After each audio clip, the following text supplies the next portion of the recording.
Desde el mes de marzo nos ha tocado perder muchas cosas. Nos ha tocado perder nuestro estilo de vida, nuestro estilo de comunicación, nuestro estilo de estudio, nuestra forma de trabajar, nuestra forma de convivencia con nuestros amigos y con nuestra familia. Incluso muchos de nosotros hemos perdido un familiar, ya sea por el COVID o por las secuelas que deja esta terrible enfermedad. Por eso quiero decirte que cuentas con nosotros. Aquí estamos para escucharte, para contener tus emociones y para poder ayudarte y apoyarte. Sabemos que han sido días difíciles, complicados para todos, pero estamos aquí para apoyarte. No estás sola, no estás solo. Hola, sabemos que este ha sido un año difícil, en especial en esta época de cierre, pues recapitulamos todo lo vivido en el 2020.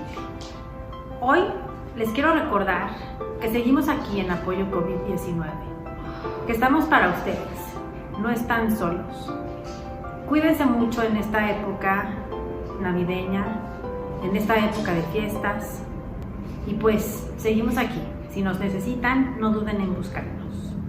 Hola, mi nombre es Ana Paula Gutiérrez, soy parte de los voluntarios de Apoyo COVID-19 y estoy aquí para decirte que entiendo que vienen tiempos difíciles.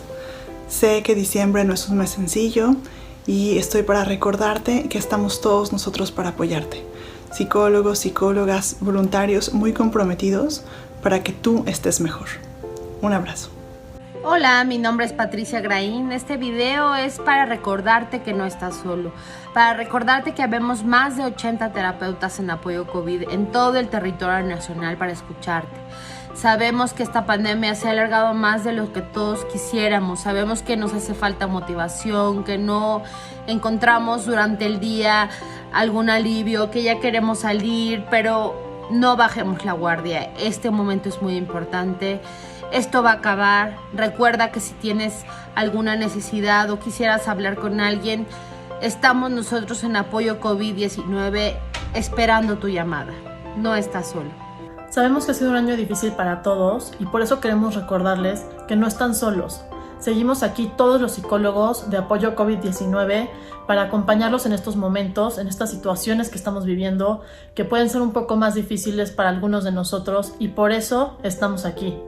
No lo olvides, Apoyo COVID-19 está contigo, no estás solo. Este es un mensaje de apoyocovid19.com para recordarte que estamos contigo y que no estás solo, ni sola, en estas épocas que sabemos que volverán todo mucho más complicado y difícil. Hubiéramos deseado que la pandemia para ahora ya hubiera terminado, y no es así. Probablemente te sientes desesperado, frustrada, o te hubiera gustado pasar tiempo estando cerca de tu familia o con tus seres queridos. Y en muchas ocasiones esto no va a ser posible. Si es así, probablemente no sea como fue en años anteriores. Por lo cual te queremos recordar que en cualquier momento que lo necesites, no importa la hora, la fecha o el lugar, siempre va a haber alguien aquí para escucharte, incluso en estas fechas tan complicadas. No estamos solos y vamos a salir adelante. Hola a todos. Este año ha sido particularmente difícil para todos. Hemos experimentado pérdidas de seres queridos, de trabajos, de proyectos, de sueños que teníamos planeados hacia el futuro, lo cual no ha sido fácil. Estas fiestas decembrinas nos vuelven más vulnerables emocionalmente, ya que recordamos a nuestros seres queridos. Recuerda que no estás solo. Si necesitas ayuda, habla a Apoyo COVID-19 y con mucho gusto te escucharemos y apoyaremos. Gracias. Hola, ¿cómo están todos? Hemos tenido un año bien complicado, hemos perdido muchas cosas en el camino, situaciones laborales o situaciones, viajes, algunos hemos perdido familiares y gente querida, y ahora vienen unas fechas complicadas porque hacemos el recuento del año, hacemos el recuento de los daños, de las pérdidas, también de lo ganado, y son fechas cargadas. Y bueno, este video es nada más para decirles que no estamos solos, que nos tenemos y seguimos aquí en Apoyo COVID-19 para apoyarnos y reforzarnos y reforzar las herramientas que sí tenemos y que hemos logrado sacar adelante todos nosotros. Feliz Navidad y que sea un año distinto para todos. mejor.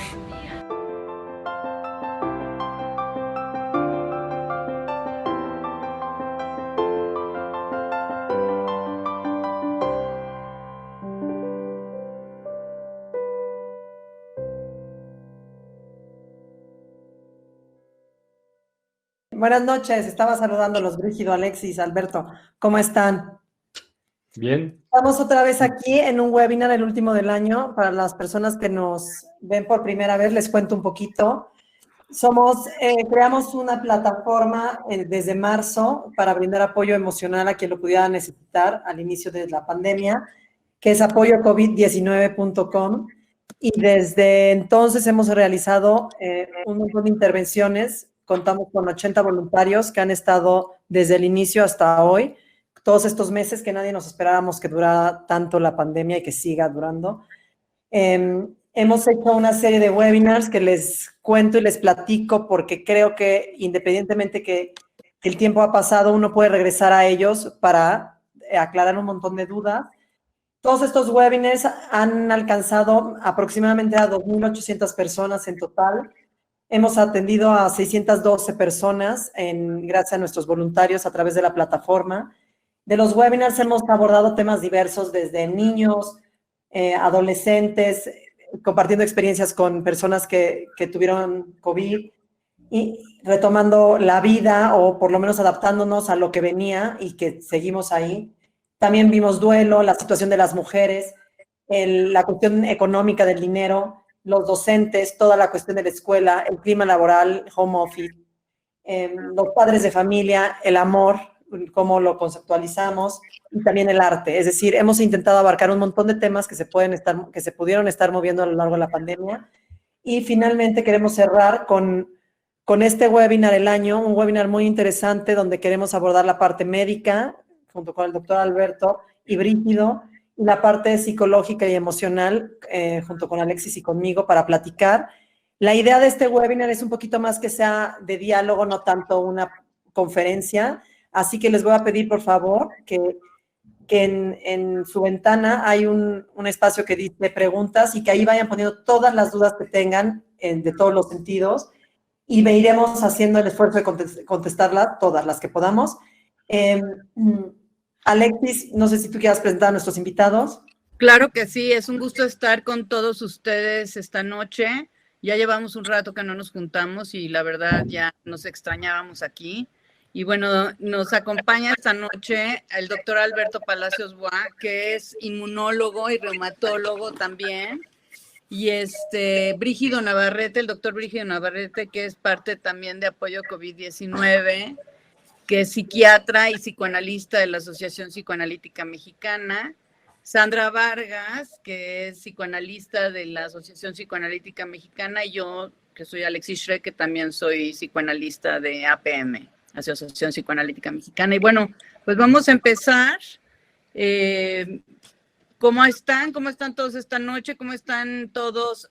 Ahora sí, a poco rato de empezar las vacaciones o el tiempo que vamos a usar como vacaciones, la Navidad o las fiestas, el Año Nuevo. ¿Cómo se sienten todos con esta perspectiva?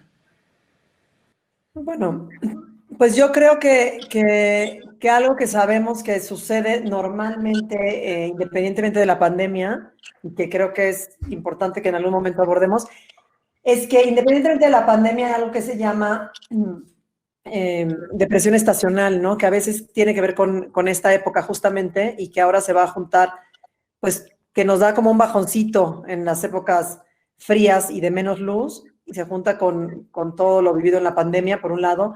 Por otro lado, toda la incertidumbre acerca del virus y de las preguntas de si puedo ver a mis abuelos, si no los puedo ver, si es prudente hacer una prueba, si no, si salimos, si no salimos, y de repente hay toda esta angustia también de que si no va a salir más cara el remedio que la enfermedad, con tanta gente quedándose aislada y con fuertes sentimientos de frustración y de depresión. No sé, si quieren abordamos un poquito primero, Alberto, ¿qué nos espera con esto de las vacunas? Que puede ser una esperanza, pero que es mucho más complejo, ¿no? ¿Qué nos puedes platicar un poquito de las vacunas? Bueno, gracias, Sandra. Las vacunas ya están en camino con la preocupación natural de que estamos de este lado del tercer mundo y que probablemente no tengamos la misma accesibilidad que tienen los países del primer mundo. Hay mucha expectativa, mucha esperanza, porque pues se sabe que con estas vacunas básicamente la población más vulnerable y sobre todo la que está en la primera línea de ataque contra el virus, contra el COVID-19, con la enfermedad, va a estar más protegida. De hecho, ya se empezaron a inmunizar en Australia, en Europa, en Canadá y en Estados Unidos a los trabajadores de la salud, sobre todo los que están en hospitales que atienden enfermos con esta infección. Eso esperamos que ocurra en México. Yo no tengo contacto directo con el gobierno, de modo que no sé en este momento cuál es la estrategia que va a implementar el gobierno de México para distribuir las vacunas. Pensamos que va a seguir ese mismo orden. En cuanto a los temores de las vacunas, pueden estar todos los que nos escuchan seguros de que son vacunas bien probadas, por lo menos en un porcentaje alto de voluntarios, 50,000 hasta ahora. No tenemos mucha evidencia en embarazadas, no se han probado en menores de 16 años todavía, no se han probado en inmunocomprometidos. Eso es algo que se va a hacer en una segunda etapa.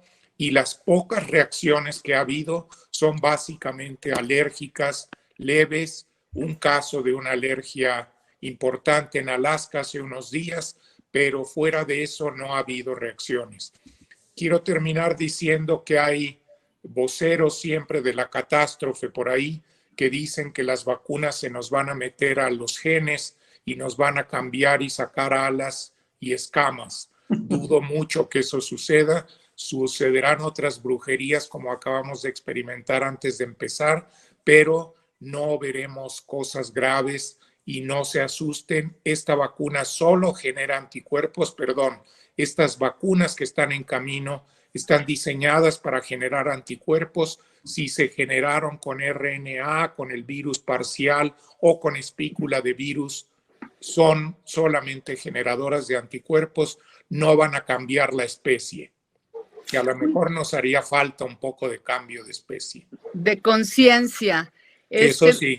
Te pregunta Patricia Tanús si una persona con lupus puede ponerse la vacuna y podríamos generalizar si algún trastorno en específico, por ejemplo, las enfermedades autoinmunes, lupus, artritis, etcétera, cuestiones de la tiroides, se pueden poner la vacuna también. Claro, el único problema al ponerse la vacuna es que si están bajo tratamiento inmunosupresor o con cortisona, probablemente la inmunidad no sea suficiente y aun cuando se den las 2 dosis que están pensadas, no alcancen niveles de anticuerpos apropiados. En cuanto al riesgo de ponérselas, es el mismo riesgo que la población general, salvo, insisto, en que sus niveles de anticuerpos no van a ser suficientemente intensos. ¿Y si ya te dio COVID? Si ya te dio COVID, lo que estamos viendo, Alexis, y todos los que nos escuchan, es que se da una inmunidad bastante sólida. Es decir, mientras más intensa la enfermedad, mientras más intensa la carga viral, consecuentemente hay más número, más longevidad, más fortaleza de anticuerpos y hasta ahora las evidencias demuestran que los que se han infectado tienen una inmunidad competente por lo menos de 6 meses. Gracias, Alberto. Esto me lleva a una de las preguntas, o más bien de las confusiones que podríamos tener la generalidad de la población entre inmunidad y anticuerpos, 2 aspectos que estás abordando ahorita, Alberto. ¿Cómo nos podrías explicar la diferencia entre tener inmunidad celular o presentar anticuerpos, que es un poquito lo que luego se hace con estas pruebas, ya que tuviste el COVID, ¿no? Claro, es una buena pregunta, Sandra, porque la inmunidad esquemáticamente se divide en 2, la inmunidad celular y la inmunidad humoral. Así se las enseñamos a nuestros alumnos. Siendo la inmunidad humoral aquella que se produce por anticuerpos. Básicamente son dos tipos de células, las células B productoras de anticuerpos, las células plasmáticas productoras de anticuerpos que generan una respuesta de memoria humoral, de memoria de proteínas. Y luego hay otra memoria inmunológica que radica en los linfocitos T, que es un poco más compleja de explicar, no quiero alargarme mucho, pero que es una inmunidad que no es fácil detectar con pruebas de sangre. Realmente no se mide esto, se mide solamente en casos experimentales o en pacientes con enfermedades autoinmunes, como preguntaba Alexis. Pero en términos generales, cuando alguien ha tenido exposición a un virus, cualquiera que éste sea, produce una cierta inmunidad celular y a la vez produce anticuerpos neutralizantes. Esta inmunidad celular y estos anticuerpos neutralizantes se van a echar a andar una vez que haya una segunda o tercera embestida del virus, si la persona es inmunocompetente, si no está tomando medicamentos que bajen sus defensas, o tenga SIDA, o tenga cáncer o diabetes. Pero en general, la respuesta humoral y la respuesta celular van más o menos a la par, ¿sí? Es decir, que si uno tiene inmunidad celular, seguramente va a tener inmunidad de anticuerpos si se le miden respecto de un virus específico, el de la influenza, el del Epstein-Barr, el del sarampión, etc. ¿Y alguien que ya tuvo COVID se puede y se debe vacunar? Son dos preguntas. Es deseable porque la inmunidad por COVID adquirida naturalmente por la infección no se sabe qué tan potente va a ser, sobre todo si alguien tuvo un cuadro leve, gripal, con un poquito de dolor de cuerpo, de cabeza, pues no va a tener una inmunidad tan sólida y es deseable que se refuerce con la vacuna, sí. Bueno, y otra pregunta que hacen es esta de la depresión navideña, Brígido, ¿no? Hay un trastorno depresivo que se da en invierno, que se habla mucho de él, bueno, que está documentado científicamente. ¿Nos podrías hablar un poco de eso? Se llama depresión estacional. Sí. Y se da justamente en épocas decembrinas, en épocas frías, pero es más común verlo en otras partes del hemisferio. No es tan común verlo en un país como México, que es semitropical, salvo algunos lugares, y esto se da porque hay una ausencia de sol, hay una ausencia de luz, que es uno de los principales productores y promotores de algunos desarrollos a través de neurotransmisores. Generalmente en países Escandinavia, Dinamarca, en Alaska, todo lo que es el Polo Norte, en donde están los países que tienen la más alta urbanización, más cercana al polo, es donde generalmente es más común, donde hay meses en donde no hay luz. Y entonces eso puede generar un proceso de depresión. Sin embargo, en otros países se ve también un incremento en las tasas de depresión, pero es mucho más probable que esté relacionado con toda la evaluación que hacemos del año. Cuando nosotros hacemos que somos animales que seguimos ciclos y que justamente psicológico es muy fácil generar ciclos a través de un año, porque pues nadie dijo dónde empezaría y dónde acabaría un año. Lo necesitamos para cerrar el ciclo y empezar otro nuevo.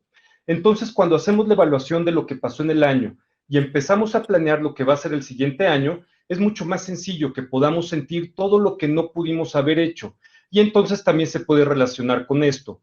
En climas fríos, que hay un poco más de frío en el país, también es común, pero yo creo que en este diciembre en especial va a ser algo distinto. No sé si va a ser depresión estacional o depresión estacionada, porque al final de cuentas no sabemos qué tanto venimos sufriendo un proceso depresivo que a lo mejor es leve y que en estos momentos se exacerba.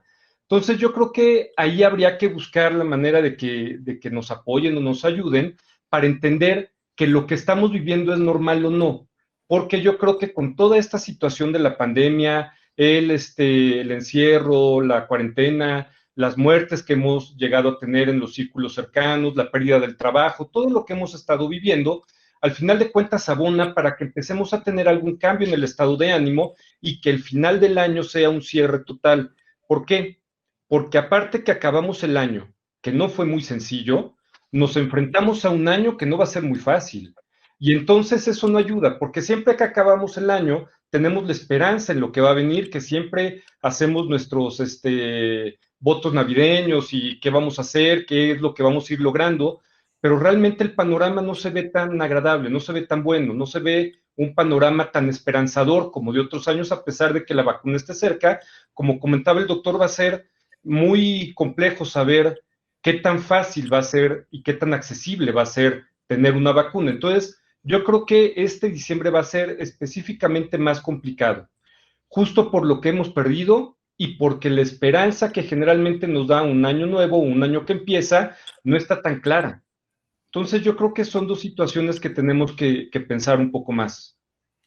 Y yo le sumaría, Brígido, a lo que dices, también esta situación como de cansancio en cuanto a cuidarse, ¿no? Es decir, hay una fatiga en los cuidados, hay una fatiga en estar alerta que se ve como muy claramente en situaciones donde si te pones alerta a que algo va a suceder, ¿no? Tu cuerpo responde y genera ciertas sustancias, pero este estado, en el mejor de los casos, tiene una duración y debe bajar y ya, ¿no? No llegó el tigre que te iba a comer y de repente está ahí tan constantemente que se le suma a todo lo que están diciendo la fatiga frente a vivir en este estrés, ¿no? Y sobre todo en fechas donde lo que más quisieras es reunirte con tus amigos, con tus seres queridos, tu familia, con la abuelita, con el tío, viajar, etcétera. Entonces, si vamos sumando todas estas partes, se puede entender que todos nosotros nos sintamos como pues, bastante deprimidos dada la situación, ¿no? Me parece a mí. Perdón.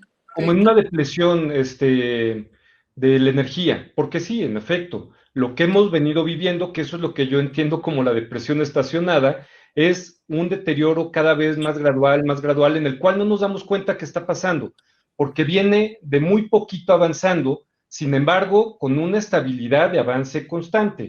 Esta alerta en la que hemos vivido, evidentemente, depleta todos los acúmulos de energía que podemos tener. El cortisol ya no se está acumulando como se debería, se está liberando, estamos todo el tiempo enfrente de una pantalla, eso hace que nuestro cerebro también se confunda, que empiece a liberar el cortisol en las noches cuando no debería de hacerlo. O sea, se han cambiado mucho los patrones que tenemos, los ciclos normales se han alterado y eso hace que no podamos defendernos o mantenernos alerta y después descansar de la misma forma en la que lo hacíamos. Entonces, todo eso sí lleva justamente a este tipo de procesos en los que no está muy claro si es una depresión porque tengo una pérdida o la pérdida la he venido teniendo tan poco a poco que no me he dado cuenta, pero que ya estoy estacionado en una depresión desde hace mucho tiempo, ¿no?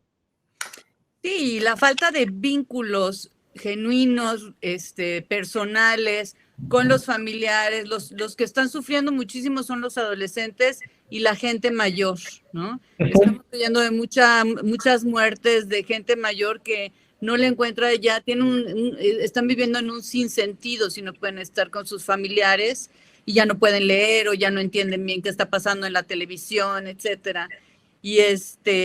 Y pues esa falta de vínculos humanos, ¿no? Y sobre todo que en Navidades que nos juntamos con toda la familia y en Año Nuevo que brindamos por este año nuevo que va a venir, que hay un porvenir, ¿no? Ahora sí que una ilusión por venir. Y ahora esto está en un estado de estancamiento y de conflicto. Lo que vemos mucho en el consultorio también es mucho conflicto de cómo le digo a mi esposo que no puede venir toda su familia porque yo tengo miedo de infectarme y porque unos sí, porque otros no, y teníamos planeado, siempre nos íbamos a la playa o siempre tomábamos un vuelo de avión y ahora nos tenemos que quedar en el departamento encerrados, pues sí son, además de todas las pérdidas, el recuento de los daños, ¿no? El recuento de los daños también nos pone en un lugar de muchísima melancolía, ¿no? Y en cuanto a... ¿Sí, Sandra? No, que iba a unir a esto del duelo y de la melancolía. Hay una pregunta que me parece como muy pertinente y quienes tuvimos COVID podemos decir que sucede, de la depresión que se da durante la enfermedad. O sea, ahora vamos a sumarle porque creo que he sabido, o por lo menos se ha hablado, que cuando te da COVID, también hay una especie de depresión, ¿no? Digo, más allá de si te da, pues obviamente te impacta, pero quiero saber, o quisiera, o sea, pongo la pregunta de qué hay de la depresión que se siente durante la enfermedad, es decir, ¿cómo la explican ustedes, Alberto, Brígido, en términos más médicos? Porque a lo mejor Alexis y yo podemos entender el significado que tiene, pero ¿hay una cuestión biológica que explique esto? Pues depende de cuál es la intensidad de la enfermedad, porque sí se han encontrado síntomas neuropsiquiátricos del COVID. O sea, sí han encontrado cambios específicos, la pérdida del olfato, la pérdida del gusto, o sea, así como eso se puede estar presentando con inflamación en diversas áreas del cerebro, también podrían estar generando, evidentemente, síntomas depresivos. Aunque es lo mismo, más o menos, que lo que hablaba de la depresión estacionada o estacional, tiene mucho que ver con todo lo que se va viviendo. Al final de cuentas, hay un miedo importante a tener COVID. Hay un miedo muy específico al enfrentarte a una situación de esas.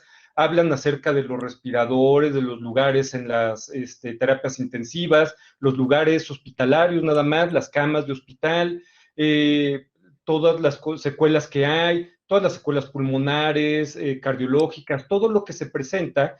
Y entonces ha llegado a ser de repente difícil establecer cuál es la depresión secundaria a la infección y la inflamación que produce, o a las reacciones psicológicas que da la enfermedad como cualquier otra, que no es una enfermedad como cualquier otra, es una enfermedad de la cual al principio desconocíamos todo. Solo sabíamos que venía de algún lugar en el oriente y que se empezaban a infectar las personas muy rápidamente, empezaban a salir todos los artículos médicos, que al siguiente mes o a la siguiente semana eran refutados por otros, y entonces era un proceso de desamparo y desesperanza tremendo que, por supuesto, también permite que cuando hubiera un proceso de enfermedad, pues echaran a andar todas estas fantasías de muerte terminales, de vacío, ¿no? Y de falta de apoyo que te pudiera dar el sistema médico, ¿no? Por saturación. Perdón, Alberto. No, está bien. Quería agregar que sí se han documentado cambios neuropsiquiátricos, como apuntaba Brígido, muy particularmente un trastorno cognitivo transitorio que se ve en muchos pacientes como un estado de nebulosidad, como de nubosidad mental durante algún tiempo después de la infección. Se han documentado, y claro, es difícil suponer si esto realmente tiene un sustrato orgánico o estrictamente psicológico, como planteaba Brígido hace un momento, pero sí se han documentado estados de ansiedad y de depresión que no se explican del todo por la psicopatología del paciente en cuestión. Entonces, sí tenemos que pensar que como inflaman ciertas estructuras neuronales, como decía Brígido hace un momento, es muy factible que la microglia, que es una serie de estructuras en el cerebro que tienen una función también de inmunidad, de presentación antigénica, etcétera, se vean afectadas por la entrada del virus. Y desde luego, aunque hay una barrera hematoencefálica que nos protege para que ciertas bacterias no entren al cerebro fácilmente, los virus son tan pequeñitos que muy fácilmente recirculan. Otra cosa que se ha encontrado en esta infección es que es una infección que afecta el endotelio vascular, el recubrimiento interno de las arterias y las venas, y eso potencialmente puede causar problemas cerebrales también, aunque como sabemos predomina en otros lechos, particularmente el pulmonar y el cardíaco. Pero sí existen evidencias ciertamente de que el virus puede tener efectos neurológicos. Jorge Oseguera habla del burnout de COVID, el síndrome del desgaste de COVID, pero habría dos. Uno, el que te da por estar encerrado, porque te da miedo a que te dé COVID, esto que estaba hablando Brígido. Y el otro, el cansancio, que Sandra y yo podemos hablarles muchísimo de este cansancio que te da como secuela del COVID, ¿no? Porque la secuela del COVID es un cansancio que de repente se te acaba el switch y te tienes que acostar a dormir. Entonces, podríamos casi decir que todos estamos muy cansados, ¿no? Los que ya nos dio y ya no le tenemos tanto miedo, y los que todavía no lo tienen y les tienen Y están mucho en alerta. Sí, y están en alerta. Constante, ¿no? Sí. Claro. Ahora, una pregunta muy concreta, muy concreta. Imagínense que vamos a tener una reunión de Navidad, 4 o 5 familiares, y queremos invitar a los primos que vienen de Guadalajara. ¿Cuándo les puedo pedir que se hagan una vacuna? Que se hagan una prueba. ¿Cuántos días antes? ¿Es seguro viajar en avión o no? O sea, ¿cómo puedo reunir a un grupo familiar en mi casa el jueves en la noche, jueves en la noche? Bueno, en general lo que se está pidiendo cuando se trata de situaciones de orden migratorio es tener una prueba confiable entre 72 y 96 horas previas a llegar a un sitio. Si eso tranquiliza a la familia en el sentido de que vienen familiares de zonas de alta densidad de contagios, puede ser un mecanismo por el cual yo por lo menos tenga una cierta garantía de que los familiares que vienen a mi casa no están infectados. La verdad es que en las condiciones en las que estamos viviendo en nuestro país este segundo brote, esta segunda oleada de infecciones, no es recomendable hacer reuniones en este momento. Se pueden hacer muy sanamente por Zoom o por el método que estamos usando en este momento, sin exponer sobre todo a los más vulnerables. ¿Quiénes? Viejos, diabéticos, inmunosuprimidos y pacientes con enfermedades crónicas en general. Si uno tiene a un familiar así en la casa, lo mejor es esperarse a que la situación mejore, porque todas las reuniones familiares que se den en este momento van a crear un repunte de infecciones. Véanlo en el ejemplo inmediato anterior que tenemos en Estados Unidos. En Estados Unidos la Navidad no es el tiempo en que la gente se reúne y viaja más, es el Thanksgiving, el último jueves de noviembre. Y esta reunión del último jueves de noviembre en Thanksgiving, el Día de Acción de Gracias para los americanos, causó un repunte brutal de infecciones y en este momento estados como California, Colorado, Washington tienen menos de 12% de disponibilidad de camas hospitalarias. Es decir, para un país rico como el que tenemos arriba de la frontera, esa es una situación potencialmente catastrófica. México está en una situación mucho más delicada. Ya tenemos saturados los hospitales. La calidad de los hospitales en nuestro país muchas veces dista de ser la ideal para tratar enfermos críticos. Y si soltamos las riendas y permitimos que se den reuniones porque decimos, aquí no va a pasar nada y con 2 tragos de tequila y una santiguada ya estoy listo, vamos a crear un problema serio. Me parece muy correcto que de veras tratemos de no reunirnos en estas fiestas. ¿Qué podemos hacer? Nos pregunto a los 4, sabiendo esto que es como tan real y tan, lo que dices, Alberto, que tiene que ver con la segunda oleada, ¿no? Que lo estamos viendo y lo estamos viviendo en carne propia. A mí me pasa, bueno, no a mí me pasa, a la gente que conozco y a los pacientes y demás, que de repente la angustia es tal porque ya no es el vecino ya es mi tío, ya es mi alumna, ya es mi amiga, o sea, ya nos alcanzó a todos, ¿no? Entonces, nos encontramos, que por eso es el tema de este webinar, donde estamos en una época donde todos teníamos la esperanza que para diciembre pudiéramos estar con nuestros seres queridos, ¿no? A lo mejor estamos quienes la tenemos, entre comillas, más fácil porque pues vivimos con nuestra familia, entonces lo pasaremos con nuestra familia nuclear o con quien estamos.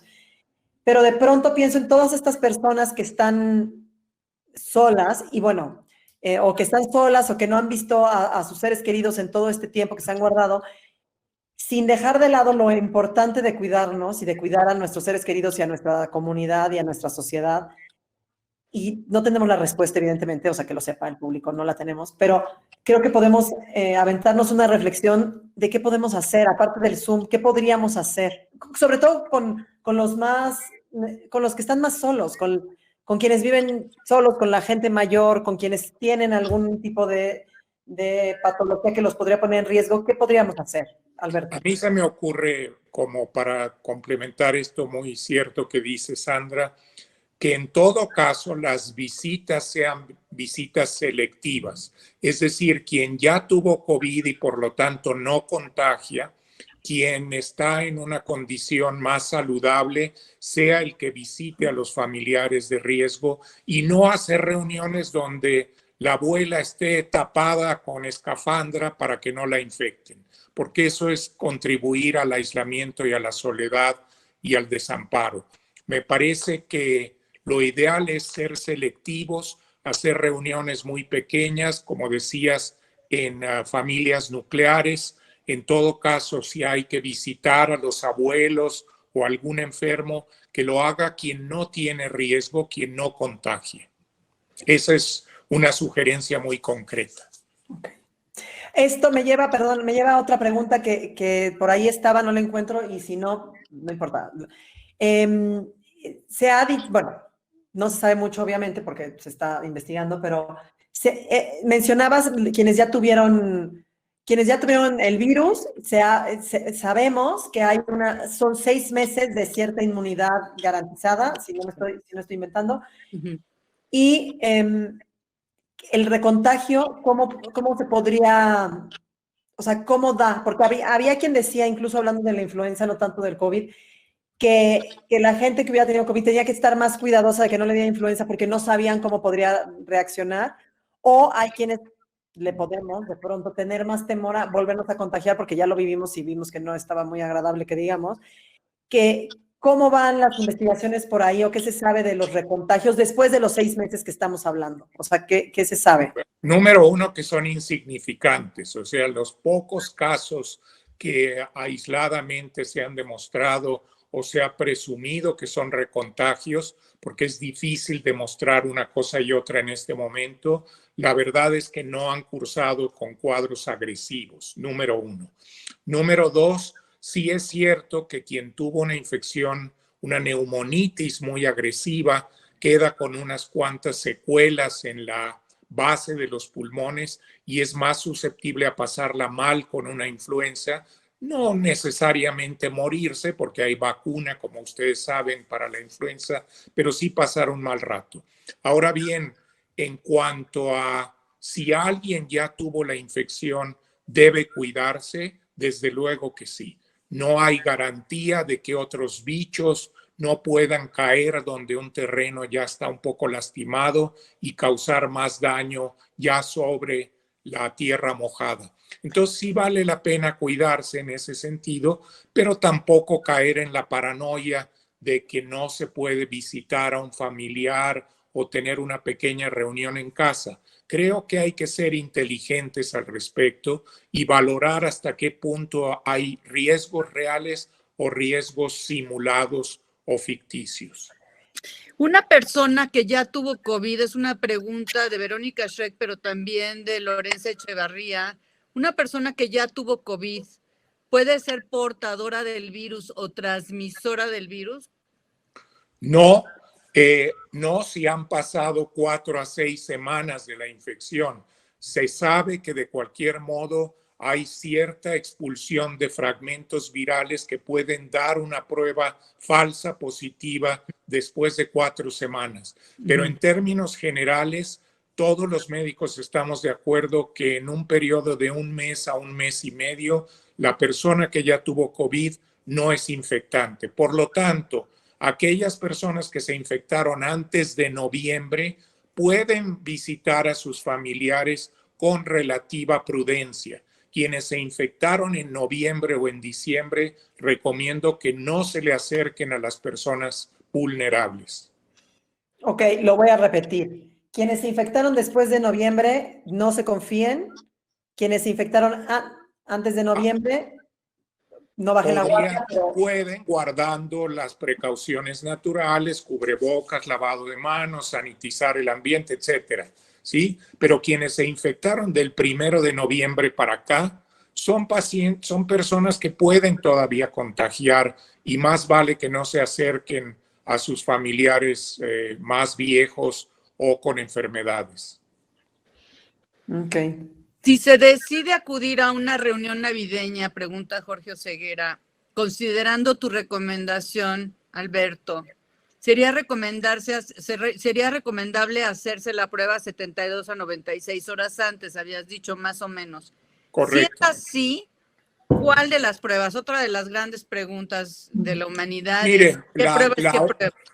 Ahí tenemos, qué bueno que lo traes, Alexis y Jorge, agradezco la pregunta porque sí ha habido mucha desinformación con las pruebas. La única prueba suficientemente confiable es la prueba de reacción de polimerasa en cadena, la prueba de PCR en tiempo real.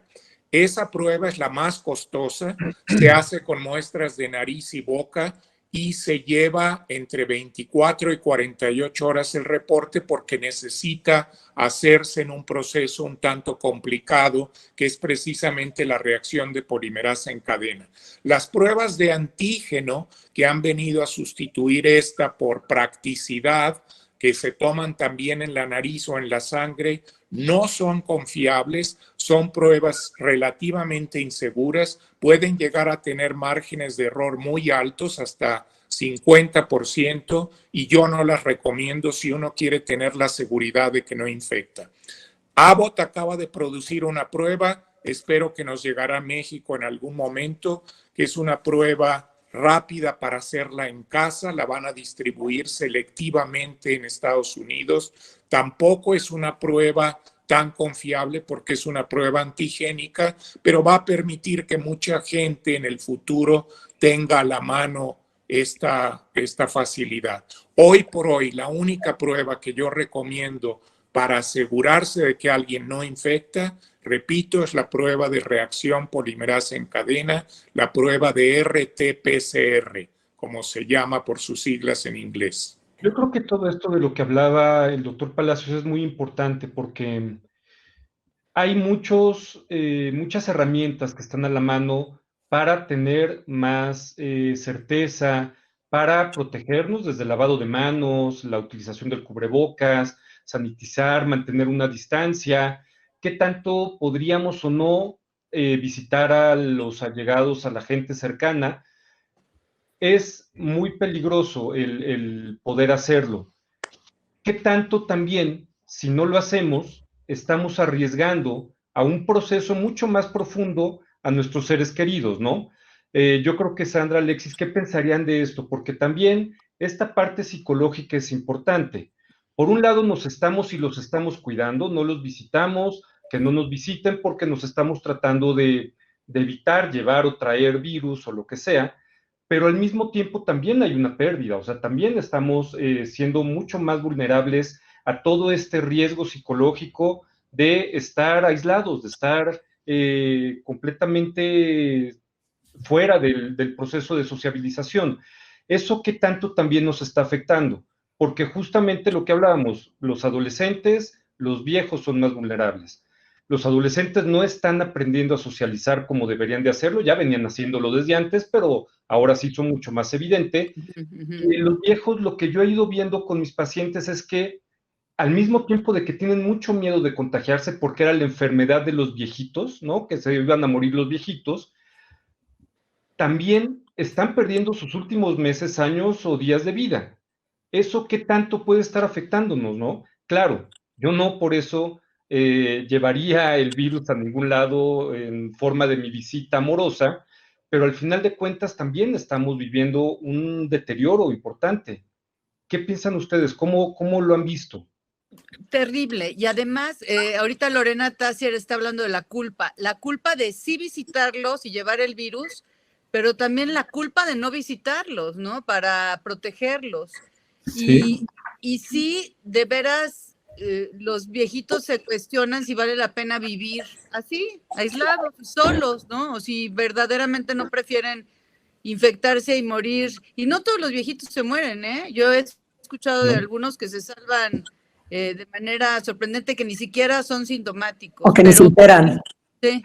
Y los adolescentes están pasando la fatal y, Brígido, sí o no, están subiendo los índices de intentos de suicidio. Pues justamente tú has tenido algunos momentos así difíciles con algunos de tus pacientes, ¿no? Está muy rudo ahorita, hay que tener mucha alerta, porque sí están perdiendo una capacidad para socializar que es muy importante, pero también para elaborar el duelo que implica la adolescencia, el duelo de perder el cuerpo de la infancia, la identidad de la infancia, y poder elaborar esa transición y con este aislamiento, pues esa transición no está siendo nada fácil y las emociones se aglomeran, se acumulan y la desesperanza, que de por sí en la adolescencia siempre hay una sensación como de desesperanza, que las cosas, que el dolor, que lo terrible va a durar para siempre, ¿no? Que no es así. Súmale la desesperanza que cargamos todos con este momento. Preguntaban hace rato cómo trabajar la desesperanza y se han hecho estudios que la mejor manera, y suena bobo, pero es cierto, de poder lidiar con ello es quedarse en el presente. No estar futureando, porque el futuro genera mucha angustia, y no estar clavados en cómo era el tiempo pasado, porque genera mucha depresión y nostalgia. Entonces, quedarse en el hoy. Hoy voy a hacer esto, hoy me voy a levantar, hoy voy a trabajar, hoy voy a hacer algo significativo con mi vida, ¿no? Pienso yo. Bueno, muy buen punto.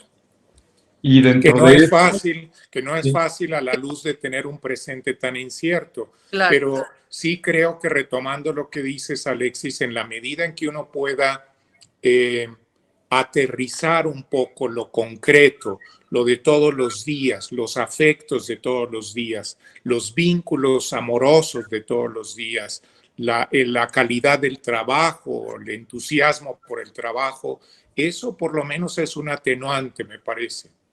Hay un síndrome de los japoneses que tienen algunos adolescentes japoneses que se llama el hikikomori. ¿Lo has escuchado? ¿Lo han escuchado?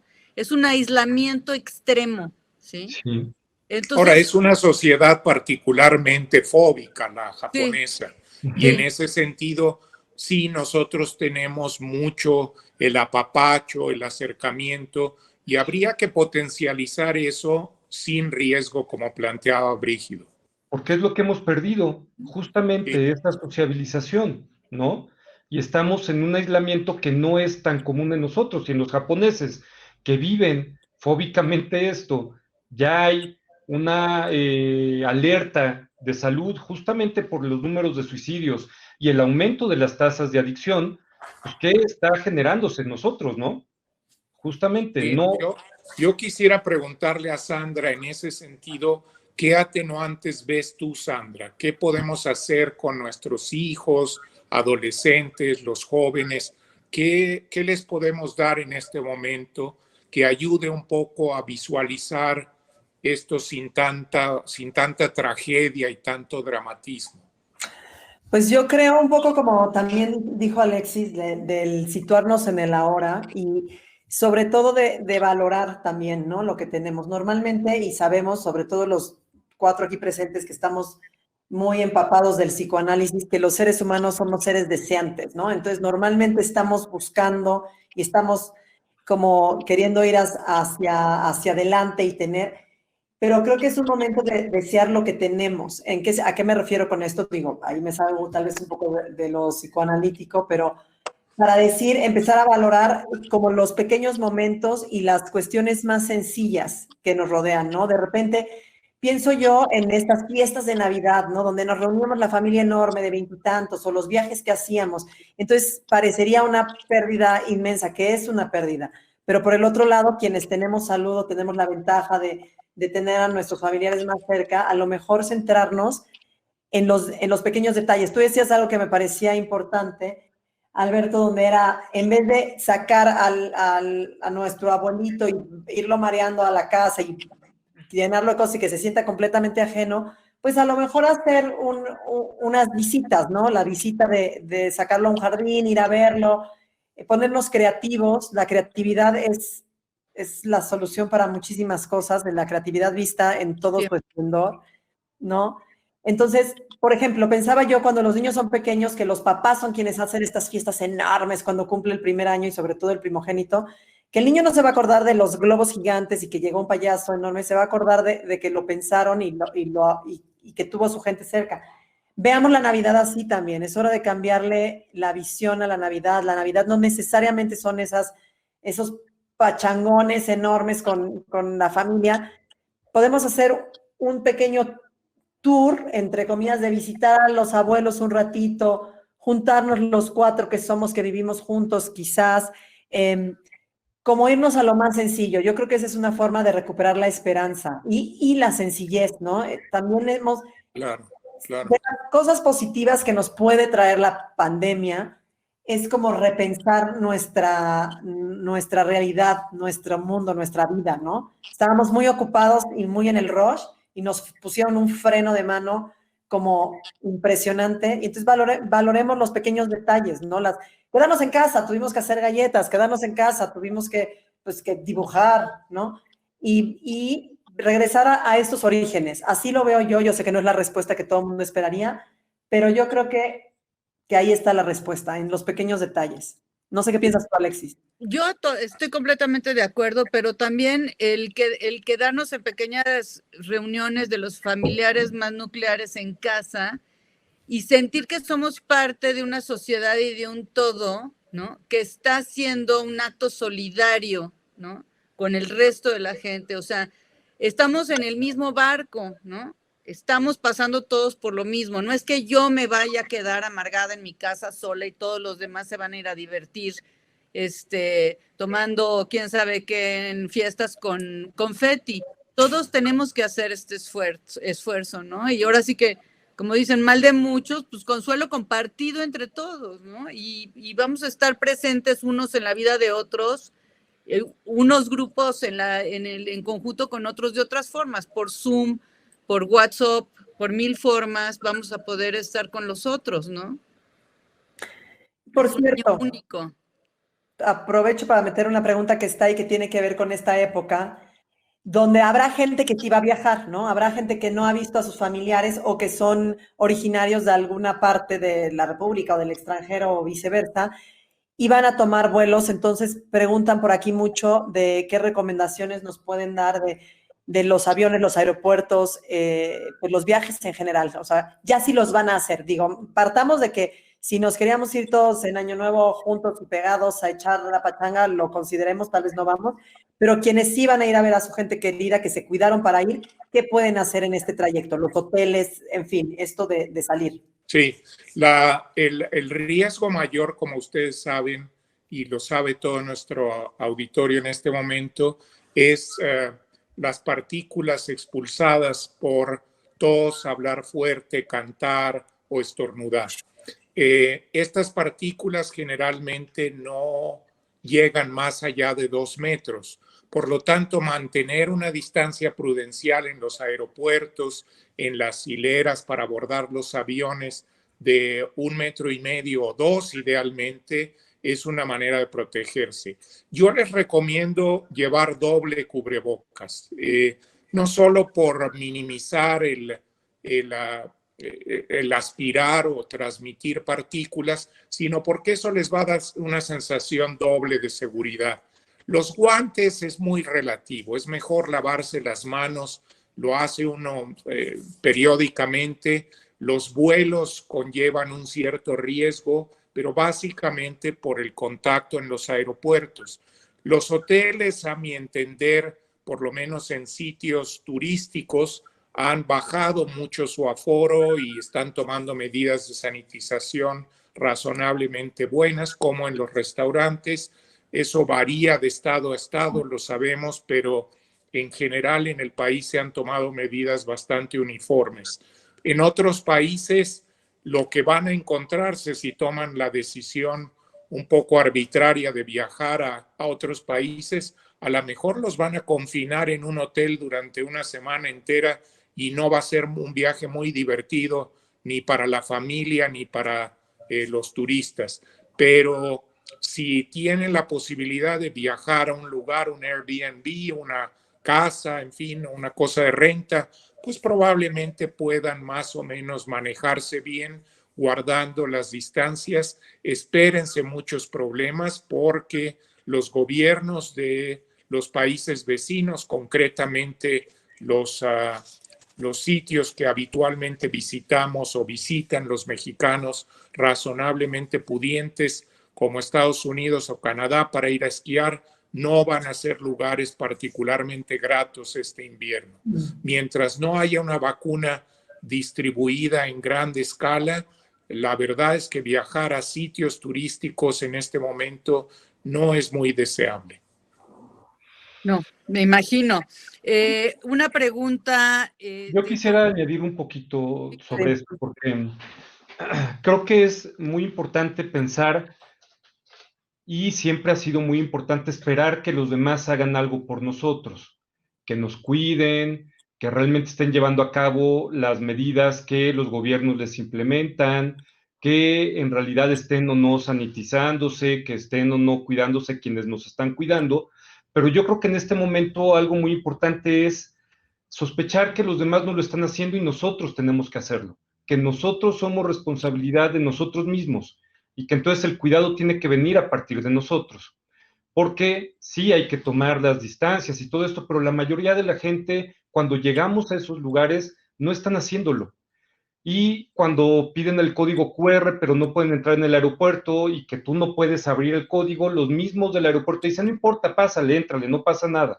Entonces creo que es muy importante sí saber que hay quienes están tratando de implementar medidas para cuidarnos, pero que no podemos esperar que eso lo estén haciendo todos. Tenemos que cuidarnos nosotros. Si vamos a un restaurante, no asumir que todos están cuidándose y que no va a haber ningún problema, porque en realidad no lo sabemos. Así como en nuestras propias familias pensamos, híjole, aquellos primos están cuidando mucho porque no salen, los voy a invitar porque estamos cuidándonos igual, y a lo mejor ellos no están cuidándose igual, pero lo asumimos. No podemos asumirlo y no podemos quedarnos con el pensar que el otro nos va a cuidar. Nos tenemos que empezar cuidando nosotros y con eso vamos a ir cuidando a los demás también. Que yo creo que esto que dices, Brígido, es muy importante porque se dio también y se ve todo el tiempo que tenemos nuestro ojo siempre puesto en ver cómo los otros se cuidan o no se cuidan, ¿no? Que si el vecino ya salió o que si mi hermana ve a no sé quién o que si mis amigas, bla, bla, bla. Y luego uno mismo te dice que se está cuidando y si realmente hiciéramos un examen exhaustivo y te preguntaran, sí, pero fuiste al súper, ups, pero recibiste un paciente, ups, ¿no? Es decir, es como cuando se pone a dieta la gente, que es que no es como nada, ¿no? Entonces dices, a ver qué comí, y entonces empiezan a decir, no, pues sí, los cacahuates, no, pues sí, me tomé el chocomil, no, pues sí. Claro. ¿No? Pues sí, tenemos que partir con que el cuidado es nuestra responsabilidad y pensar en la comunidad, ¿no? Es decir, no es qué está haciendo el vecino, es qué hago yo y qué puedo hacer yo por ellos, o sea, por mi comunidad, por mi gente, por mi país, por mis viejos, por mis niños, por mi, ¿no? Sí. Fíjate, Sandra, que ese es un aspecto bien importante y probablemente una enseñanza subliminal que todavía no estamos aquilatando del todo, que estamos aprendiendo a entendernos como comunidad. Los mexicanos somos muy desobligados y muy atarantados para estas cosas. En países más civilizados que el nuestro, la gente piensa en esto, piensa en su vecino, piensa en no tirar la basura, piensa en recolectar las cosas, no se espera que otro lo haga, como decía Brígido. Y creo que si podemos ponderar y aquilatar esta enseñanza como mexicanos, como ciudadanos de este país, va a ser un gran logro, que entendamos que somos comunidad, que lo que yo dejo de hacer puede tener un impacto en otros, que pueden no ser ni mis familiares ni mis conocidos, pero que son mis conciudadanos y que tengo la responsabilidad social de protegerlos tanto como protejo a mis hijos o a mis papás. Si todos hiciéramos lo que hubiéramos tenido que hacer, no estaríamos como estamos, ¿no? O sea, si todos contagiamos cubrebocas, si tuviéramos la sana distancia, etcétera, definitivamente no estaríamos así. La experiencia en Nueva Zelanda, en Islandia, en Singapur, en otros países ha sido muy elocuente en ese sentido, Alexis. Cuando la sociedad se comporta como un todo solidario, la infección se mitiga mucho más fácilmente. Ahora, en México tenemos una suerte que no tienen en muchos países, que tenemos un clima espectacular. ¿Sí? Entonces, esto de, como dice David Espinosa, los encuentros al aire libre, las pequeñas células, alguien más abajo, ahorita no tengo presente el nombre, pero alguien más abajo, una mujer dice de estas pequeñas células que podemos hacer de 3 personas y conectarnos por Zoom, ¿no? Estas son posibilidades en un país como México. Si pensamos en, por ejemplo, Chicago, pues no se pueden juntar al aire libre. O sea, hay gente que de verdad no puede salir de sus casas porque el frío es intolerable. Aquí tenemos todos estos espacios abiertos y un clima envidiado por todos. Vamos a vernos en espacios abiertos con sana distancia y con cubrebocas. Y en grupos pequeños. En grupos de células pequeñas, ¿no? Voy a cambiar un poco el tema voy a empezar a jalar algunas preguntas. Bueno, lo hemos estado haciendo, pero para que tratemos de que no se quede ninguna pregunta sin contestar. Por aquí ya la perdí, pero por aquí había algo de quienes son inmunes de entrada, o sea, como no lo encuentro, pero decía que hay una inmunidad innata. ¿Qué nos pueden decir que si existe, no existe o qué pasa? ¿Cómo se ve? A ver, primero hay que aclarar que teóricamente, porque es más complejo que eso, partimos de 2 tipos de inmunidad. La inmunidad innata que tenemos como especie, que es todas las células y todos los recursos inmunológicos naturales con los que nacemos, de ahí el nombre innata. Esa inmunidad es básicamente para bacterias y en alguna medida para ciertos virus y ciertos parásitos cuando mamá nos los transmite a través de la placenta o de la leche materna, pero no son muy duraderos. Primero es una línea de defensa relativamente frágil que generalmente sirve para enfrentar las infecciones rápidas. El caso concreto es las defensas que tenemos en las mucosas, en la boca, en el tracto respiratorio digestivo, en la piel. En la piel hay una barrera inmunológica que impide que tengamos infecciones de manera natural, de manera innata. Y luego hay una inmunidad adquirida, que es a la que yo me refería al principio de nuestro webinar, la que se adquiere por contacto con bichos del exterior y se necesita formar anticuerpos. ¿Cuánto tardan en formarse los anticuerpos? Esto es una pregunta que me han hecho varias veces. Habitualmente entre 3 y 6 semanas. Empiezan a formarse a las 3 semanas, pero son francamente detectables después de 1 mes y medio si uno ha tenido contacto con un virus, llamémosle el virus de la influenza, del sarampión, o el virus, o después de vacunarse, por ejemplo, contra la hepatitis A o B, se pueden detectar anticuerpos después de 1 mes y medio. Estos anticuerpos varían en durabilidad dependiendo de cada persona. Obviamente una infección da una inmunidad adquirida más prolongada en general y más sólida que por una vacuna. Así que volviendo a la pregunta que hacías hace un rato, Alexis, sí, quien ha tenido la infección debe vacunarse sobre todo para reforzarse. Quien no ha tenido la infección debe vacunarse con toda certeza para evitar caer víctima del COVID-19. Y ahí te va una pregunta que te están haciendo, ¿no? Número 1, mutaciones de COVID, ¿habrá o no habrá? Ya se han detectado varias, contesto rápido, ya se han detectado varias, pero en este momento del 70 al 80% de las infecciones en el mundo son por la variante inicial que todos conocemos que salió del mercado húmedo de Wuhan hace 1 año. Las otras mutaciones que se calcula que están en el orden de 20 a 25% de los virus en el mundo han causado brotes aislados, sobre todo en Europa, en el Oriente Medio, y tengo la impresión, sí, y en el sudeste asiático, pero sin ser particularmente más agresivas hasta ahorita. ¿Va a ser necesaria la vacuna periódica? Se cree que sí. Es igual que el caso de la influenza, pero piensen que la influenza es un virus mucho más mutagénico porque tiene una estructura específica que hace que cambie cada año y cada 5 años hace cambios mucho más drásticos. Ahora, una buena noticia que acabo de leer hace un par de días es que están diseñando una vacuna universal contra la influenza, que en lugar de tocar la cabeza de la proteína maglutinina o neuraminidasa que tienen la influenza en la superficie, lo van a hacer con los bastoncitos de la hemaglutinina y la neuraminidasa, que son mucho más fijos que la cabeza.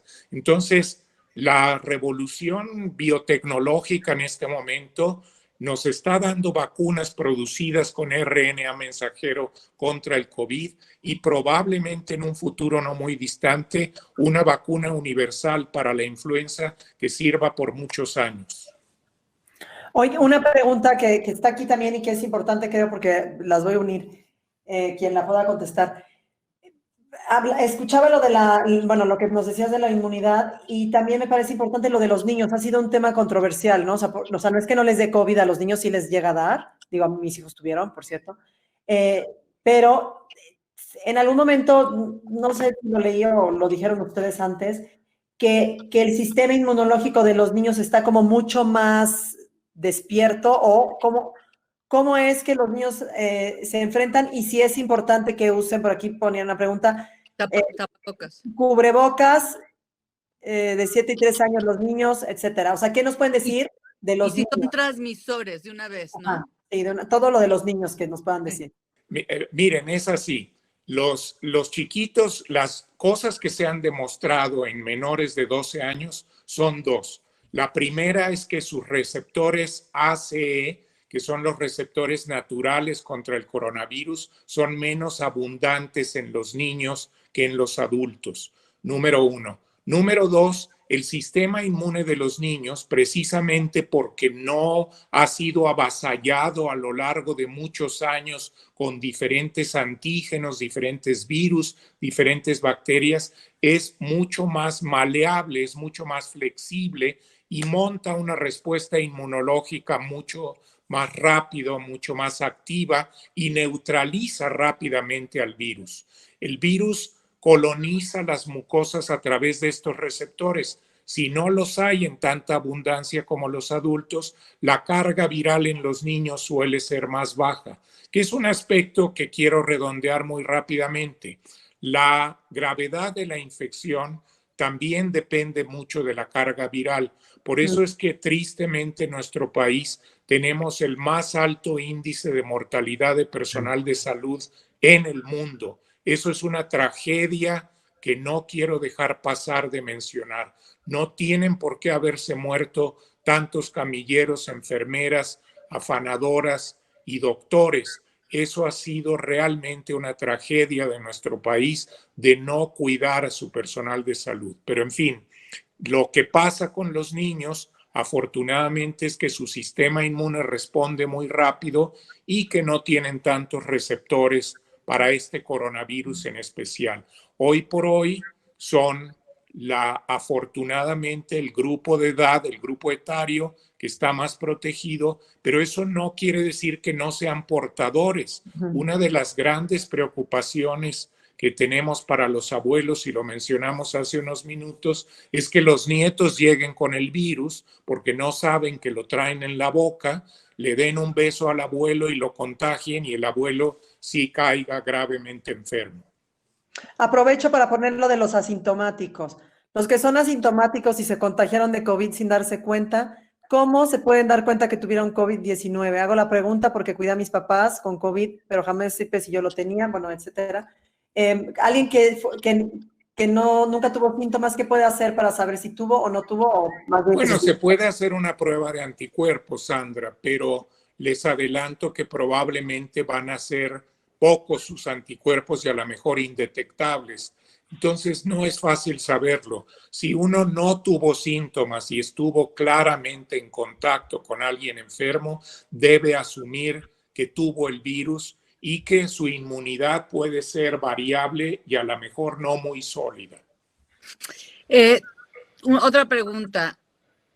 ¿Han variado, nos las hicieron aquí, si hay variaciones o mutaciones del COVID? ¿Cuáles son los síntomas? O sea, otra vez quisieran que repitieras cuáles son los síntomas para detectar el COVID. Si hay variabilidad en esos síntomas, si han variado a lo largo de estos 8 o 9 meses. Y yo quisiera, en lo particular, quisiera la diferencia entre síntomas y secuelas, porque la gente se confunde entre síntomas y secuelas. El cansancio es una secuela, no también un síntoma, pero es una secuela que nos queda 3, 4 meses, pero ya no es un síntoma vivo del COVID. Claro, hay que distinguir, para contestar esto último que dices, hay que distinguir la fatiga que ocurre por un fenómeno inflamatorio agudo, como puede ser una infección urinaria o puede ser una infección pulmonar cualquiera, una pulmonía, una bronquitis fuerte. Eso por inflamación genera fatiga, distinta de la fatiga postviral que se ve en infecciones tales como la mononucleosis infecciosa, la enfermedad del beso o enfermedades tales como la hepatitis A, por ejemplo, que deja una fatiga muy prolongada porque afecta a órganos clave. Este coronavirus, cuando da muy fuerte en los pulmones y produce una neumonía de focos múltiples o una neumonitis muy amplia, generalmente deja mucha fatiga.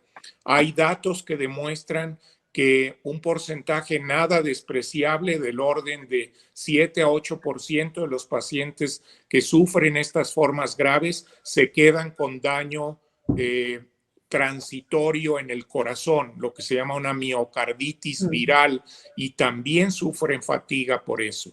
Ahora bien, los síntomas propios de la enfermedad COVID son los síntomas de una enfermedad respiratoria en su gran mayoría. Fiebre, pérdida del olfato, pérdida del gusto, mocos, tos, etc. La segunda parte, y muy importante, que estamos viendo es el COVID digestivo propiamente, que se manifiesta con náusea, diarrea, a veces dolor de estómago y también un poco de catarro y congestión. Pero lo típico es esperar un catarro fuerte. Eso naturalmente va a confundirse con las influencias y los catarros de esta época. Acuérdense de que el COVID son 7 coronavirus los que afectan al ser humano. 4 de ellos dan catarro común. El quinto es el SARS-1, que ocurrió en 2003 y que se controló relativamente pronto porque era tan mortal que no alcanzó a diseminarse en una especie como ha ocurrido con este.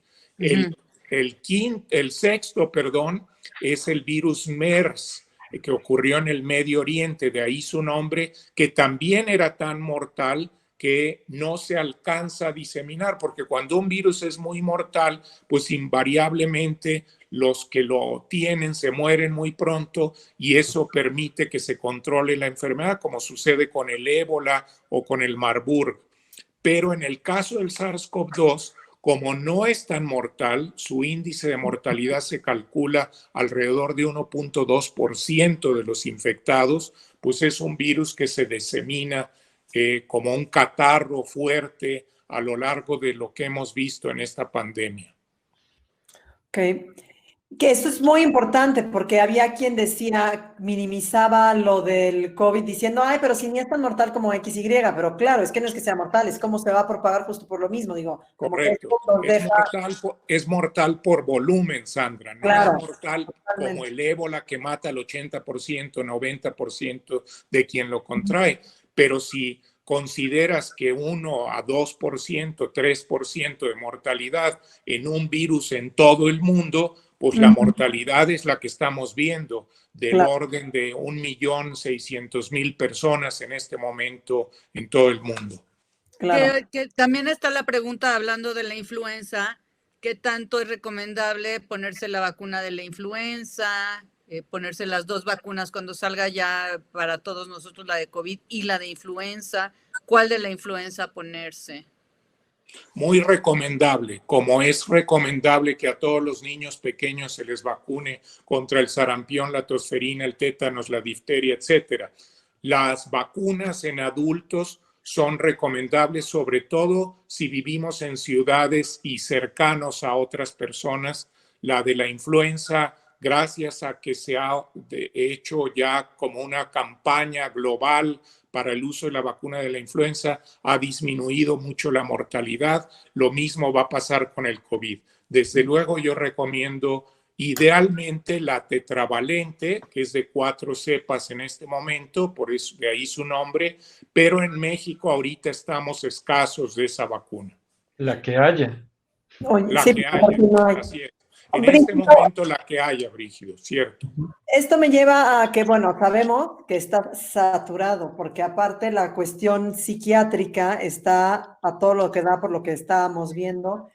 ¿Qué nos puedes tú recomendar para los pacientes psiquiátricos también? Digamos, ¿ha habido como una gran afluencia o incluso ni siquiera pacientes necesariamente psiquiátricos? Porque me parece muy, muy, muy importante, y no sé si estés de acuerdo, Alexis, que tenemos esta falsa idea de que tendríamos que poder solos, ¿no? O sea, de que tendríamos que, o sea, nos han metido, bueno, todos, no solo Alexis, para todos pensar, de que pensando en la comunidad, pensando en lo que nos está sucediendo, pensando en el agotamiento, en la depresión, en las fiestas, en todo, esta falsa idea de que tendríamos que poder solos, de que tendríamos que sortear lo que nos está sucediendo solos. Te pregunto, Brígido, para saber cuándo es importante acudir a una ayuda psiquiátrica en términos de quizás me vendría bien un medicamento para todo lo que estoy viviendo, sin considerarlo no pude solo o es una debilidad o hay muchos miedos alrededor del tratamiento psiquiátrico. Creo que empezamos porque el problema es que sí, en algún momento muchas de las enfermedades o los síntomas psiquiátricos o psicológicos que vamos a tener, sí se van a quitar solos. Cuando baje el estresor que lo está generando, pues evidentemente la enfermedad o los síntomas van a disminuir. El problema es que ahorita el estresor sigue estando ahí y tal vez en mayor intensidad cada vez, lo cual hace que nuestros sistemas de afrontamiento, de resiliencia, no estén funcionando como deberían. ¿Cuándo es que necesitaríamos un apoyo, una ayuda? Cuando nuestros niveles de funcionamiento estén alterados en cualquier área, en el área familiar, en el área social, en el área de amigos, de pareja, laboral, escolar. Cuando notamos que nuestro funcionamiento no es el mismo, entonces ya necesitaríamos un apoyo, porque al mismo tiempo, eso que en el momento en el que nosotros nos sentimos mal, nos generó el sentirnos mal, no se va a quitar. Vamos a seguir teniendo clases por Zoom, vamos a seguir teniendo aislamiento de personas, vamos a seguir teniendo riesgo de que los trabajos están cerrando las empresas, están corriendo gente, disminuyendo sueldos. Entonces no tendríamos que esperar que en un poquito tiempo esto se va a mejorar, como al principio. Pensábamos que esto iba a durar unos 3, 4 meses y ya vamos a cumplir un año dentro de 2 o 3, ¿no? Entonces creo que en cuanto notemos nosotros, y el problema es que nosotros no lo notamos porque va siendo tan poco a poco el cambio como lo que les comentaba de la depresión, que también nos vamos acostumbrando a estar mal, nos vamos acostumbrando a vivir en déficit.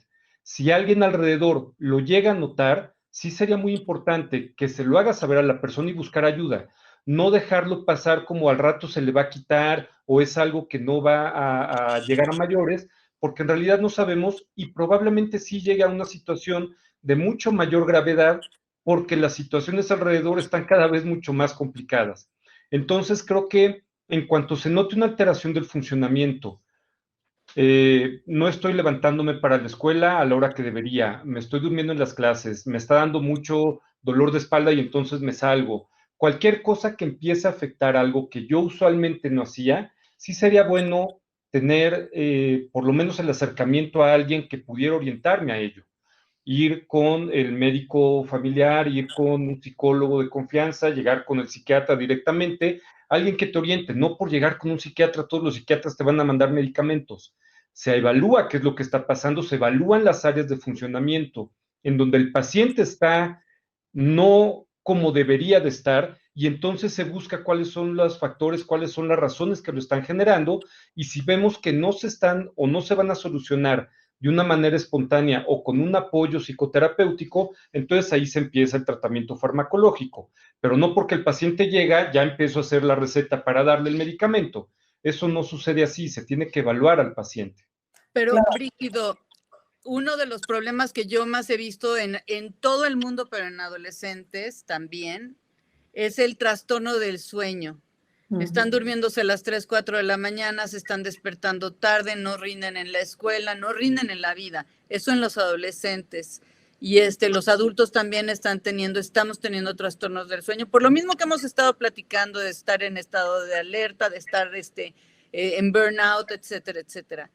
Eso un psiquiatra lo puede resolver con mucha facilidad también, con una ayuda para dormir que dure un tiempo determinado, ¿no? En eso podrías tú ayudar muchísimo. Sí, pero también dando al paciente datos muy claros de higiene del sueño, porque el elemento o la herramienta que más ha abundado en esta pandemia son las pantallas, la del teléfono, la de la televisión, la de la computadora, y nosotros somos animales, nunca hemos dejado de serlo y como animales funcionamos. Esto es muy claro porque tenemos ciclos de sueño y de vigilia que son completamente estrictos. Los hemos ido alterando conforme el desarrollo y la tecnología han venido haciéndose cada vez más parte de nuestra vida. Si nosotros vemos a nuestras mascotas, llega un momento en el día en el que cuando la luz empieza a bajar, ellos empiezan a buscar dónde dormirse. Y en la mañana, cuando la luz empieza del sol a subir, entonces es cuando empiezan a activarse por lo que el doctor Palacios sabe perfectamente, los ciclos circadianos. Si nosotros estamos estimulando a nuestro eje hipotálamo, hipófisis suprarrenal con luz artificial y esto lo extendemos durante horarios muy profundos en la noche, lo que estamos haciendo es alterar completamente nuestra dinámica del sueño. Y entonces el cuerpo, que sigue siendo un cuerpo primitivo en algunas áreas, no sabe si es el sol o es una lámpara o es la pantalla de la computadora o del teléfono. Y eso hace que inmediatamente se secreten ciertas hormonas que llevan a que se libere el cortisol, que nos despertemos un poquito y que luego otra vez vuelva a bajar porque no tiene la misma cantidad en el cuerpo. Y entonces la higiene del sueño, en donde nosotros deberíamos dejar de utilizar todos los elementos como los teléfonos que tienen una luz tan potente que puede sustituir en ciertas áreas del cerebro a la luz del sol y hacernos creer que es el sol lo que está levantándose. Y entonces, por lo tanto, como animales que somos, secretamos las hormonas que nos den energía, si sabemos que tenemos que limitarlo, porque después de cierta hora, si lo utilizamos, nos va a alterar la dinámica del sueño, va a ser mucho más fácil. A veces hay pacientes que no necesitan un tratamiento farmacológico. Con saber que después de cierta hora, a las 8, las 9 de la noche, deberían ya de haber quitado completamente estos estímulos, probablemente otra vez puedan empezar a regular su ciclo de sueño. Si en la mañana despiertan y hacen ejercicio, empiezan a estimular que se empiece a acumular mucho más hormonas, al mismo tiempo se cansa el cuerpo, realmente estamos desgastando todo ese acúmulo de energía que estamos teniendo. Cuando llega la noche, si quitamos los estímulos externos de luz, puede dormir mejor y empieza a regular su ciclo de sueño y vigilia. Si eso no se logra, porque el trabajo no le permite, porque sus hijos no se lo permiten, por lo que fuera, y en los adolescentes el problema del teléfono es importante, o sea, es impresionante. Si eso no se logra regular, entonces sí podemos dar un auxiliar medicamentoso, que no siempre tiene que ser a través de medicamentos que pudieran generar una dependencia. Hay muchos medicamentos que actúan potenciando y ayudando la conciliación del sueño y el mantenimiento de la misma arquitectura del sueño. Entonces yo creo que sí hay muchas herramientas que pueden ayudar, pero otra vez, las más importantes es el conocimiento de lo que somos y de lo que tenemos. Si quitáramos la televisión, el teléfono y las pantallas a una hora adecuada, y en vez de ver mi teléfono para dormirme o poner la televisión porque tenemos la idea que no es real, pero la idea de que me va a arrullar y me va a dormir, y ponemos un libro enfrente de nosotros, tal vez ayudaría mucho más. Claro. Antes de empezar a cerrar, me parece importante, preguntan, ¿a quién deben acudir si una prueba PCR sale positiva, ¿a dónde se debe acudir? Porque creo que algo que estaba sucediendo y que es comprensible es que, bueno, mi opinión es que no se puede ir con cualquier médico. Como este virus es algo nuevo que se está estudiando, yo creo que sí es muy importante que si se va a ir con un médico, sea con un médico que esté metido en el tema, ¿no? O sea, esto no es por minimizar a todos los médicos generales o todos los demás médicos, sino es algo nuevo. Entonces sí me parece importante que demos respuesta a qué tipo de médico y a dónde pueden acudir. Como hace rato el doctor Palacios decía, bueno, estoy acaparando. No está acaparando, lo que pasa es que sabe más del tema que nosotros. Y eso mismo pasa, ha habido un crecimiento bastante bueno, afortunadamente, de covidólogos, por así decirlo, que han aprendido en el proceso y han tenido la oportunidad, el valor, la capacidad de meterse a ello. Y yo creo que sí hay que buscar con recomendaciones quién está realmente empapado en el tema, porque no cualquiera lo está haciendo.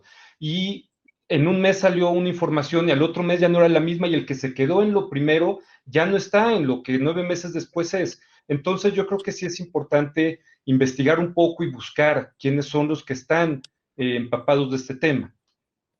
Sí, y no estoy yo para nada de acuerdo, pero esa es mi opinión personal, de quedarse en casa y esperar. Yo sí soy de la opinión de que en el momento en que sepan o piensen que están infectados, se comunican con un médico especialista y dicen, ¿qué hago? Aunque no tengan síntomas. De verdad, eso se lo recomiendo desde un lugar bien personal, ¿no? No se esperen a que tengan 85 de oxigenación para decir, voy a hablarle ahora al doctor. Estén vigilados cada minuto con un doctor. Y hay medicinas, algunos doctores dan un paquete de medicinas o recetan un paquete de medicinas preventivo que no nos hace tanto daño, o sea, no nos lastima tanto y que puede prevenir lo que estaba diciendo el señor Roberto Alonso, esta parte de la inflamación, los trastornos, inflamación, trombosis, etcétera, puede prevenirlo, ¿no? Entonces, sí contacten a un especialista, no lo dejen pasar, no se queden en casa y tomen nada más paracetamol, sí contacten a alguien. Y un especialista que yo creo que el doctor Palacios, Alberto, va a poder ahondar mucho más, no solo tiene que ser un neumólogo. No. Muchos especialistas, diversas especialidades, han tenido ya una experiencia muy amplia en esto. Inmunólogos, infectólogos, urgenciólogos, incluso cirujanos, o sea, hay una muy amplia variedad, ¿no? Y yo aumentaría en esto, digo, primero está pues el atenderse físicamente, por supuesto, porque pues si no, pues ahí te quedas. Y lo otro yo lo llevaría a la parte emocional, no necesariamente cuando estás con el COVID, sino toda esta enfermedad emocional o todo este padecimiento o todo este sufrimiento emocional por el que estamos atravesando absolutamente todos, de alguna u otra manera. Tú hablas mucho de los adolescentes, Alexis, pero yo creo que a estas alturas ya todos fuimos rebasados en todas nuestras esferas. Y en ese sentido yo también diría que no se esperen. O sea, estamos acostumbrados a buscar ayuda tanto física como emocional, espiritual, cuando ya nos caímos, ¿no? Cuando ya nos rebasó algo. Yo recomendaría, y esto es como un poco a modo de ir cerrando, que tanto físicamente como emocionalmente busquemos ayuda, apoyo antes de, o sea, no hay que estar tirados para buscar ayuda, no hay que tener la pila en cero, no hay que querer lanzarnos por la ventana cuando busquemos ayuda, hay que buscar ayuda ya, o sea, apoyo me refiero, ¿no? A lo mejor no todo el mundo puede tener el privilegio, la ventaja de buscar apoyo psicológico remunerado, pero justamente existe no solo con nuestra plataforma, sino muchos otros apoyos emocionales que están dispuestos a dar su tiempo, su escucha y de manera seria y de manera súper entregada. Aquí reitero el agradecimiento que le tenemos a los 80 voluntarios que están con nosotros, a Brígido, que es el psiquiatra con el que contamos de base, que está súper saturado, que empezamos pensando que iba a ser algo de unos cuantos meses y siguen hasta la fecha echándole la mano y escuchando a toda la gente que quiera hablar 1 vez, 2, 5, 10 o las que sean necesarias, que a veces es suficiente como para un nuevo respiro y seguir adelante. Hay muchas más preguntas, pero me gustaría que cada uno de ustedes, yo ya me despedí de alguna manera, con lo que pudieran cerrar. Yo quiero decir, Sandra, que también bueno, Brígido, que es nuestro psiquiatra, pero también Alberto ha fungido como nuestro médico de referencia en cuanto al COVID, aunque ahora está removido, Alberto. Pero que tú, Alberto, has fungido también como nuestro médico de referencia frente al COVID y siempre te preguntamos todo a ti en nuestros chats que tenemos activos y que gracias por estar con nosotros. Justo ahorita se fue, bueno, pero le doy las gracias por estar con nosotros y siempre contestarnos con tanta presteza a todas las dudas y estás informadísimo, te felicito de verdad. Y bueno, Brígido, gracias, Sandra. Una pregunta para ti, Sandra. ¿Esta plataforma seguirá funcionando y seguirá haciendo webinars, sí o no, para el 2000? Les contesto y les cuento un poquito. Para los que no nos conocen o entraron tarde o requieren algún tipo de apoyo, es una plataforma que se creó con la finalidad única y exclusiva de brindar apoyo emocional completamente gratis, sin fines de lucro ni de ningún tipo. También contamos con el apoyo de psiquiatras, de médicos como Alberto, que aunque no está directamente, es la referencia a la que podemos referir. Es www.apoyocovid19.com. Está vigente, está actual. También está la sección de los webinars para quienes fue la primera vez que nos acompañan en uno. Ahí pueden encontrar todos los que les mencioné al principio: adolescentes, niños, mujeres, docentes. El anterior que hubo con Alberto, cuando esto íbamos como a la mitad de bueno, a la mitad no sé, pero en ese entonces, visto desde ahora, la mitad de la pandemia, que pueden escucharlas, están grabadas, las encuentran ahí en el canal de YouTube también. Va a haber más, o sea, vamos a seguir haciendo más cosas. El próximo año vamos a seguir intentando retomar los webinars que teníamos, porque creo que es la mejor manera en la que podemos pues estar ahí para todos. Brígido, unas palabras de despedida, después Alberto y Alexis para cerrar. Gracias. Yo creo que la medicina más importante es la preventiva, tanto en salud física como salud mental. No deberíamos esperarnos a que algo esté mal como para buscar ayuda, buscar apoyo, incluso acudir con un médico y hacerse un chequeo cada determinado tiempo sin tener una enfermedad, es básico. Cuando llega una enfermedad y nos hacen un estudio de laboratorio, no sabemos qué había en los 40 años previos. Entonces yo creo que es importante estar todo el tiempo cuidándonos, buscando que lo que hagamos pues, sea con la mayor calidad, y eso va a ser cuando estemos nosotros perfectamente bien, tanto dentro como por fuera, ¿no? Entonces yo creo que tanto en salud mental como en salud física, la prevención es lo más importante, y lo que hemos dicho en este grupo es que pues, no están solos. Alberto, antes de que te vuelvas a ir, algunas palabras para cerrar.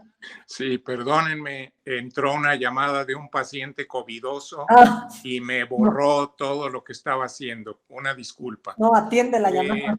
Mira, yo sí quiero terminar diciendo que es un momento esperanzador para todos, y no solo porque viene la vacuna, sino porque tenemos que aprender las lecciones que nos ha traído esta enfermedad. Tenemos que fortalecernos como individuos, como comunidades, incluso como especie. Y estoy seguro que a pesar de las dificultades que los adolescentes, los que han perdido a sus familiares, amigos, han sufrido a lo largo de este año, sí tenemos que empezar el que viene con más entereza.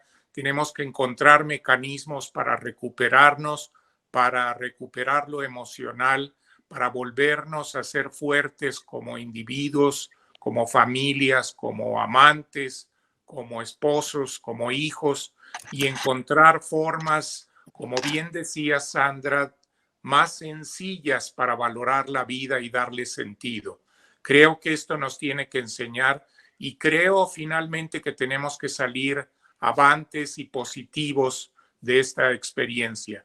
No nos vamos a morir, no se va a acabar la especie, tampoco se van a acabar los virus, y tendremos que aprender a vivir con ellos y soportar y establecer un nuevo equilibrio ecológico y microbiológico. Yo creo en la capacidad que tenemos los seres humanos de recuperarnos, y estoy seguro que lo vamos a hacer, y lo vamos a hacer bien. Por cierto, aprovecho para, no sé, con tu autorización, tienes un blog, ¿no? Que habla de muchas cuestiones, no sé si lo quieras compartir para la audiencia. Claro, Escribes, ¿no? acabo de publicar un libro que se llama Travesía entre el amor y la muerte, crónicas de una pandemia, que hace una recopilación de todos estos meses, tanto cronológica como líricamente. El blog es ecosdeangeles.wordpress.com y sale todos los martes. Espero que les sirva en medio de todo esto. Alexis, querida, faltas tú. Bueno, pues un gusto volvernos a encontrar en este espacio. Llevábamos algunas semanas sin hacer un webinar que también nos da un poco un sentido a la vida, ¿no? Un poco sentido a la existencia, estar compartiendo con ustedes información y sabiendo las dudas que tenemos todos y sentirnos acompañados y sentir que vamos juntos y que no estamos solos y saber que de alguna u otra manera ponemos como un granito de arena en esto que estamos viviendo todos, ¿no? Y que somos parte de un conjunto y que no man is an island, ¿no? Ningún hombre es una isla y estamos todos viendo cómo sacamos adelante el güey de la barranca. Y algo muy importante es que nada dura para siempre, ¿no? Esto va a pasar y nos vamos a recuperar y nos vamos a fortalecer. Y también, como claramente dijo Alberto, ¿qué podemos sacar de toda esta experiencia? ¿Qué fortalezas podemos sacar de nosotros mismos y aprender de nosotros mismos? Y yo creo que en el balance del año nos podemos dar cuenta que hubo muchas cosas muy maravillosas, ¿no? O así lo vivo yo. Entre esas, habernos encontrado. Cierto. Claro. Ver lo que sí hay, ¿no? Lo que todavía tenemos, lo que valoramos. Y pues feliz Navidad. Un abrazo muy fuerte para todos y esperemos que el siguiente año pues sea mejor y con mucho aprendizaje. Gracias. Todo lo mejor para ustedes y gracias. Se me olvidó agradecer a todo el equipo de 33 Visual, que son los que han hecho esto posible. No los mencioné, pero están ahí como siempre: Rafael Monroy, Gladys Campero, Martín Vargas, Andrés Mayén, Daniel Cabrera, Carlos Morán, Luis Pombo, Carlos Torres y un montón de todos los que están atrás de las bambalinas. No les ven la cara, pero si no fuera por ellos, nuestra plataforma tampoco existiría. Y si se me olvidó alguno, perdón. Y muchas gracias a todos los que se quedaron hasta el final. Nos alargamos un poquito, pero creo que es que este tema da para más. Ahí pueden ver en sus pantallas el blog del doctor Alberto y antes habían puesto el libro, pero si no, no se preocupen, en la página vamos a poner los datos del doctor junto con su blog, el libro y también los datos del doctor Brígido Navarrete y bueno, los nuestros que ahí están siempre. Muchísimas gracias a todos y gracias. Bien. Gracias. Bye.